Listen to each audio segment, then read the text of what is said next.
بسم اللہ الرحمن الرحیم۔ السلام علیکم ورحمۃ اللہ وبرکاتہ۔ ہم آپ کو حافظ اسلامک ٹی وی میں خوش آمدید کہتے ہیں۔ نبی کریم صلی اللہ علیہ وآلہ وسلم کے گھرانے نے اگر کبھی ایک دن میں 2 مرتبہ کھانا کھایا تو ضرور اس میں ایک وقت صرف کھجوریں ہوتی تھی۔ اس کی احادیث نمبر ہے صحیح بخاری 6455۔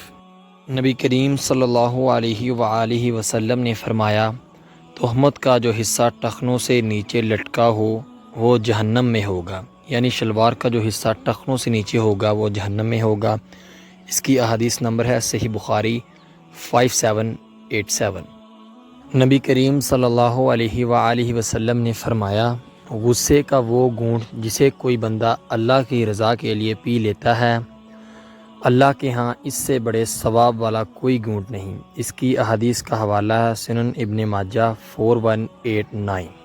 نبی کریم صلی اللہ علیہ وآلہ وسلم نے فرمایا، ایک آدمی نے کہا، اللہ کی قسم اللہ تعالیٰ فلاں شخص کو نہیں بخشے گا۔